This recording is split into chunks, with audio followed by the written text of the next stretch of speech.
야샬의 책 제27장. 하나님이 야곱에게 이르시되 일어나 베델로 올라가서 거기 거주하며 내가 내 형 에서의 낯을 피하여 도망하던 때에 내게 나타났던 하나님께 제단을 쌓으라 하셨느니라. 야곱이 이에 자기 집안 사람과 자기와 함께한 모든 자에게 이르되 너희 중에 있는 이방 신상들을 버리고 자신을 정결하게 하고 너희들의 의복을 바꾸어 입으라 하였더라. 그들이 자기 손에 있는 모든 이방 신상들과 귀에 있는 고리들을 야곱에게 주는지라. 야곱이 그것들을 세겜 근처 상수리나무 아래에 묻었느니라. 이는 세겜성에서 약탈해온 우상물들을 완전히 청산했음을 의미함. 그들이 길을 떠났으나 하나님이 그 사면 고울들로 크게 두려워하게 하셨으므로 야곱의 아들들을 추격하는 자가 없었더라. 야곱이 베델에 이르러 거기서 제단을 쌓고 그곳을 엘베델이라 불렀으며 거기서 하나님의 복을 다시 받았느니라. 하나님이 그에게 내 이름이 다시는 야곱이라 불리지 않고 이스라엘이 내 이름이 되리라 하며 언약을 확증하셨더라. 그들이 베델에서 길을 떠나 에브랏에 이르기까지 얼마간의 거리를 둔 곳에서 라헬이 해산하게 되었는데 그 산고가 매우 심하였더라. 라헬이 죽어갈 때 그 아들의 이름을 베노니 즉 슬픔의 아들이란 뜻으로 불렀으나 야곱은 그를 베냐민 즉 오른손의 아들이라 불렀느니라. 라헬이 죽음에 야곱이 그녀를 에브랏 곧 베들레헴 길에 장사하였고 그 묘에 비석을 세웠으니 지금까지 라헬의 묘비라 일컬어지느니라. 야곱의 슬픔이 형언할 수 없었더라. 야곱이 다시 길을 떠나 에델망대 건너편에 장막을 쳤더라. 그때 야곱의 장남 르우벤이 아버지의 첩비라와 동침하는 큰 죄를 범하니 야곱이 이를 듣고 심히 괴로워하였느니라. 드디어 야곱이 기럇 아르바의 마므레로 가서 그의 아버지 이삭에게 이르렀으니 아브라함과 이삭이 거류하던 곳이었더라. 이삭의 나이 180세에 기운이 다하여 죽음에 그의 아들 에서와 야곱이 그를 장사하였더라. 야샬의 책 제28장. 야곱은 노년에 얻은 아들 요셉을 다른 아들들보다 더 사랑하였으니 그를 위해 화려한 채색 옷을 지어 입혔더라. 형들은 아버지가 요셉만 편애하는 것을 보고 그를 미워하여 편안하게 말 한마디 건네지 아니하였느니라. 요셉이 꿈을 꾸고 형들에게 말하되 우리가 밭에서 곡식단을 묶더니 내 단은 일어서고 당신들의 단은 내 단을 둘러서서 절하더이다 하니 형들이 내가 참으로 우리의 왕이 되겠느냐 하며 그를 더욱 미워하였더라. 또 다른 꿈을 꾸고 말하되 해와 달과 열한 별이 내게 절하더이다 하니 이번에는 아버지 야곱도 그를 꾸짖었으나 그 말은 마음속에 간직해 두었더라. 어느 날 형들이 세겜에서 양떼를 칠 때 야곱이 요셉을 보내 형들의 안부를 묻게 하였느니라. 요셉이 채색 옷을 입고 멀리서 오는 것을 보고 형들이 공모하여 이르되 저기 꿈꾸는 자가 오는도다. 자 그를 죽여 구덩이에 던지자 하였더라. 맏아들 르우벤이 그들의 손에서 요셉을 구원하려 하여 이르되 피를 흘리지 말자. 그를 이 광야 구덩이에 던지기만 하라 하였으니 이는 나중에 몰래 구출하여 아버지께 돌려보내려 함이었더라. 요셉이 형들에게 이르자 그들은 요셉의 채색 옷을 벗기고 물 없는 빈 구덩이에 그를 던져 넣었느니라. 요셉이 구덩이 속에서 울부짖으며 형님들 나를 불쌍히 여기소서. 아버지께 나를 돌려보내 주소서 하며 애원했으나 형들은 앉아서 음식을 먹으며 이를 외면하였더라. 그때 한때에 이스마엘 상인들이 길르앗에서 오고 있었느니라. 유다가 형제들에게 제안하되 우리가 동생을 죽이고 피를 숨긴들 무엇이 유익하겠느냐. 그를 저 이스마엘 사람들에게 팔고 우리 손을 대지 말자 하니 형제들이 찬성하였더라. 그들이 요셉을 구덩이에서 끌어올려 은 20개의 이스마엘 사람들에게 팔았느니라. 야샬의 책에서는 요셉이 팔려갈 때 어머니 라헬의 묘비 곁을 지나며 통곡하며 울었다는 가슴 아픈 장면이 덧붙여져 있느니라. 르우벤이 나중에 구덩이에 돌아와 요셉이 없는 것을 보고 자기 옷을 찢으며 슬퍼하였으나 형제들은 수렴소를 죽여 요셉의 채색 옷을 그 피에 적신 후 아버지 야곱에게 가져갔느니라. 야곱이 그 옷을 알아보고 울부짖으며 이르되 내 아들의 옷이라. 악한 짐승이 그를 잡아먹었도다. 요셉이 분명히 찢겼도다 하며 자기 옷을 찢고 굵은 배로 허리를 묶고 오랫동안 아들을 위하여 애통하였느니라. 야샬의 책 제29장. 요셉이 이스마엘 상인들에 의해 이집트로 끌려가 파라오의 내시이자 친위 대장인 보디발에게 팔렸더라. 여호와께서 요셉과 함께 하심으로 그가 하는 모든 일이 형통하였느니라. 보디발이 요셉을 신뢰하여 자기 집의 모든 소유를 그의 손에 맡기니 요셉이 그 집의 가정 총무가 되었더라. 요셉은 용모가 빼어나고 아름다웠느니라. 보디발의 아내가 요셉을 눈여겨보다가 날마다 유혹하여 이르되 나와 동침하자 하였으나 요셉이 거절하며 이르되 내 주인이 집안의 모든 것을 내게 맡겼으나 당신은 그의 아내니 어찌 내가 하나님께 이 큰 죄를 지으리이까 하였더라. 하루는 보디발의 아내가 큰 축제일에 아픈 척하며 집에 남아있다가 업무를 보러 들어온 요셉의 옷을 붙잡고 강하게 매달렸느니라.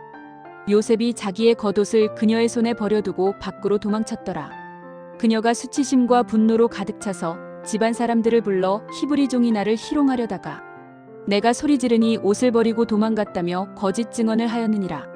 보디발이 돌아와 아내의 말을 듣고 심히 노하여 요셉을 잡아 왕의 죄수를 가두는 옥에 가두었더라. 야샬의 책에 따르면 보디발은 아내의 말이 거짓일 가능성을 의심했으나 아내의 명예를 위해 요셉을 죽이지 않고 감옥에 넣는 것으로 타협했다고 기록됨. 그러나 여호와께서 옥에서도 요셉과 함께 하시고 그에게 인자를 더하사 간수장에게 은혜를 받게 하시니 간수장이 옥중 죄수를 다 요셉의 손에 맡겼더라. 그때 파라오의 술 맡은 관원장과 떡 굽는 관원장이 왕에게 범죄하여 요셉이 갇힌 옥에 들어오게 되었느니라. 두 사람이 한날 밤에 꿈을 꾸고 근심함에 요셉이 그 꿈을 해석하여 주었으니 술 맡은 관원은 사흘 안에 복직될 것이요 떡 굽는 관원은 나무에 달릴 것이라 하였더라. 요셉의 말대로 3일 뒤 파라오의 생일에 술 맡은 관원은 복직되었고 떡 굽는 관원은 처형되었느니라. 요셉이 술 맡은 관원에게 당신이 잘 되시거든 나를 기억하여 이 옥에서 건져주소서 부탁했으나 그는 복직된 후 요셉을 까맣게 잊었더라. 야샬의 책 제30장. 만 2년이 지난 후 파라오가 꿈을 꾸었으나 이집트의 어떤 점술가나 현인도 그 꿈을 해석하지 못하여 왕의 마음이 번민하였느니라. 그때서야 술 맡은 관원장이 요셉을 기억하여 왕에게 고하되 내가 옥에 갇혔을 때 내 꿈을 정확히 맞췄던 히브리 청년이 있나이다 하였더라.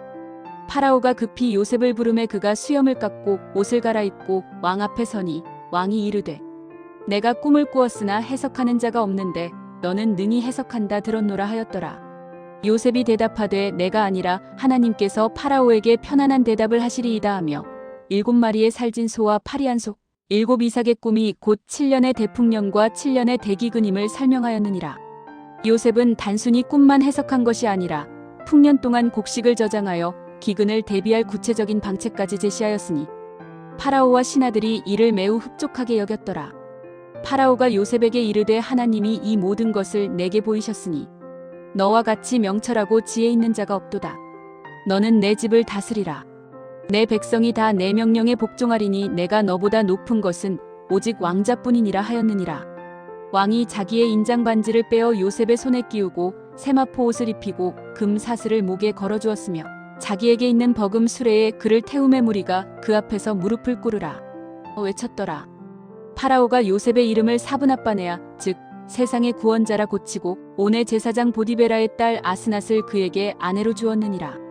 요셉의 나이 30세에 이집트의 총리가 되었으니 그가 온 이집트 땅을 순찰하며 풍년 기간에 곡식을 산더미처럼 저장하였더라. 7년의 풍년이 지나고 요셉의 말대로 기근이 시작되어 온 지면에 퍼졌으나 이집트에는 요셉이 준비한 곡식이 있어 백성들이 굶주림을 면하게 되었느니라. 야샬의 책 제31장. 가나안 땅에도 기근이 심해짐에 야곱이 아들들에게 이르되 이집트에 곡식이 있다 하니 너희는 그리로 가서 우리를 위하여 사오라.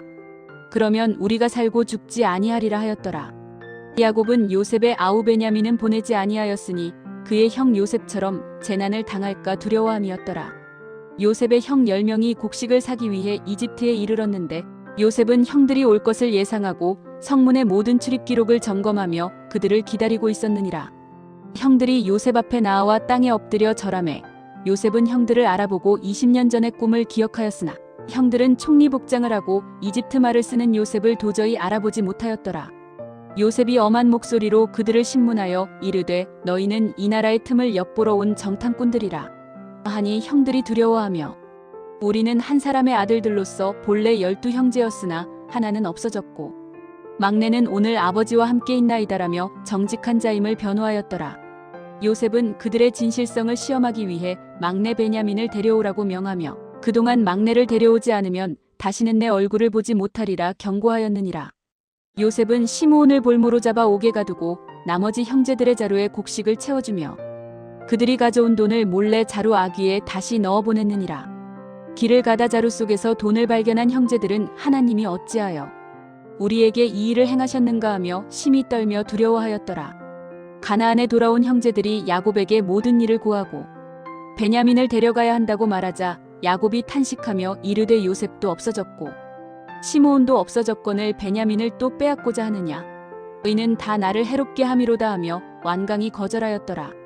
그러나 기근이 더욱 심해지고 가져온 곡식이 다 떨어지매 유다가 자기의 생명을 담보로 베냐민을 안전하게 데려올 것을 맹세하니 야곱이 마침내 허락하였느니라.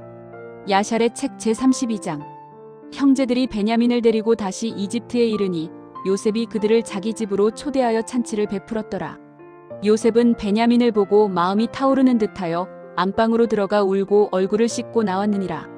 요셉이 형제들을 보낼 때 청지기에게 명하여 각자의 자루에 곡식을 채우고 막내 베냐민의 자루에는 자신의 은잔을 몰래 집어넣게 하였더라. 그들이 성읍을 떠나 멀리 가기 전에 요셉의 청지기가 뒤쫓아와 너희가 어찌하여 선을 악으로 갚느냐. 내 주인의 은잔을 도둑질하였도다 하며 그들을 세웠느니라. 형제들이 결백을 주장하며 누구의 자루에서든 은잔이 나오면 그는 죽을 것이요 우리는 주의 종이 되리이다 장담하였으나 베냐민의 자루에서 은잔이 나오매 모두가 옷을 찢으며 슬퍼하며 다시 성으로 돌아갔더라. 요셉 앞에 다시 선 형제들에게 요셉이 엄히 꾸짖자 유다가 나와 간절히 청언하며 이르되 내 아버지의 생명과 아이의 생명이 하나로 결합되어 있나이다. 만일 아이 없이 돌아가면 아버지가 슬피 울며 돌아가실 것이니 청하건대 이 아이 대신 나를 주의 종으로 삼으시고 아이는 형제들과 함께 보내주소서 하였더라. 요셉이 유다의 진심 어린 희생과 형제들이 베냐민을 진심으로 아끼는 모습을 보고 더 이상 정을 억제하지 못하여 모든 신하를 밖으로 나가게 하고 큰 소리로 울며 이르되 내가 요셉이니이다. 내 아버지께서 아직 살아계시니까 하였더라. 형제들이 그 앞에서 놀라 아무 대답도 못하니 요셉이 이르되 나를 이곳에 판 것으로 인해 한탄하지 마소서. 하나님이 생명을 구원하시려고 나를 당신들보다 먼저 보내셨나이다 하며 그들을 위로하였더라. 파라오도 이 소식을 듣고 기뻐하며 너희 아버지를 모셔오라. 이집트 땅에 좋은 것을 너희에게 주리라 하였고 요셉은 형들에게 많은 수레와 예물을 주어 가나안으로 보냈느니라. 형제들이 가나안에 돌아와 야곱에게 요셉이 살아있고 이집트 총리가 되었나이다 고하니 야곱이 처음에 믿지 못하다가 요셉이 보낸 수레들을 보고서야 기운이 소생하여 이르되 조카도다. 내 아들 요셉이 지금까지 살아있으니 내가 죽기 전에 가서 그를 보리라 하였더라. 야곱이 모든 가족 1,000명을 이끌고 이집트로 내려가니 요셉이 수레를 갖추고 고센 땅까지 나아와 아버지를 맞이하고 목을 어긋맞추어 안고 한참을 울었더라. 야샬의 책 제33장. 야곱이 이집트 땅에서 17년을 거주하니 그의 나이가 147세라. 죽을 날이 가까워짐에 요셉을 불러 나를 이집트에 장사하지 말고 조상들이 계신 가나안 막벨라 굴에 장사하라고 맹세하게 하였더라. 야곱이 12아들을 침상 앞으로 불러 그들의 후일에 당할 일을 예언하며 축복하였느니라. 특히 유다에게는 통치자의 지팡이가 그 발 사이에서 떠나지 아니하리라 하였고 요셉에게는 무성한 가지 곧 샘 곁에 무성한 가지라 하며 큰 복을 빌었더라. 야곱이 말을 마치고 발을 침상에 모으고 숨을 거두니 그의 백성에게로 돌아갔더라. 요셉이 아버지의 몸을 향료로 처리하게 하니 그 기간이 40일이요 이집트 사람들이 그를 위해 70일 동안 곡하였더라. 요셉이 파라오의 허락을 받아 아버지의 유언대로 그를 가나안에 장사하기 위해 올라가니 이집트의 모든 신하와 원로들 그리고 기병과 병거가 함께하여 그 행렬이 심히 컸더라. 그들이 요단강 건너편 아닷 타작마당에 이르러 7일 동안 크게 애통하였으므로 그곳 지명이 이집트 사람의 큰 애통이라는 뜻의 아벨미스라임이라 불렸느니라. 행렬이 막벨라 굴에 이르렀을 때 야곱의 형 에서의 아들들이 군대를 이끌고 나타나 이 굴은 우리 아버지의 것이니 야곱을 들릴 수 없다며 길을 막았더라. 야곱의 아들들은 과거 에서가 야곱에게 팥죽 한 그릇에 장자권을 팔고 나중에 막벨라 굴의 소유권까지 넘겼던 계약서를 증거로 제시하였으나 에서의 후손들은 이를 듣지 않고 싸우려 하였더라. 이때 야곱의 손자이자 단의 아들인 후심이 귀가 먹어 상황을 잘 모르다가 사람들이 시신 안치를 방해하는 것을 보고 분노하여 칼을 휘둘러 에서를 죽였더라. 야샬의 책의 독특한 기록으로 에서가 야곱의 장례식 날 죽음을 맞이한 것이다. 에서가 죽자 그의 군대는 도망쳤고 야곱의 아들들은 아버지를 아브라함과 사라, 이삭과 리브가 그리고 레아가 있는 막벨라 굴에 장사하였느니라. 장례를 마친 후 요셉과 형제들은 다시 이집트로 돌아왔더라. 요셉은 아버지가 죽은 후 형들이 보복을 두려워하자 내가 하나님을 대신하리이까? 당신들은 나를 해하려 하였으나 하나님은 그것을 선으로 바꾸사 오늘과 같이 많은 백성의 생명을 구원하게 하셨나이다 하며 그들을 위로하였더라. 야샬의 책 제34장. 요셉이 이집트의 총리로서 80년 동안 나라를 다스리니 온 이집트가 그의 지혜로 인해 평안하였고 요셉은 파라오와 백성들에게 큰 사랑을 받았더라. 요셉이 그의 형제들과 그들의 자손들을 돌보았으며 이스라엘 자손들은 이집트의 가장 좋은 땅인 고센에서 생육하고 번성하여 그 수가 매우 많아졌더라. 요셉이 110세가 되었을 때 자기의 죽음이 임박한 줄 알고 형제들과 가족들을 불러 모아 이르되 나는 죽으나 하나님이 당신들을 돌보시고 이 땅에서 인도하여 내사 아브라함과 이삭과 야곱에게 맹세하신 땅에 이르게 하시리라 하였더라. 요셉이 또 이스라엘 자손에게 맹세시켜 이르되 하나님이 반드시 당신들을 찾아오시리니 당신들은 여기서 내 해골을 메고 올라가라 유언하였느니라. 요셉이 죽음에 사람들이 그의 몸에 향유를 넣고 이집트에서 입관하였더라.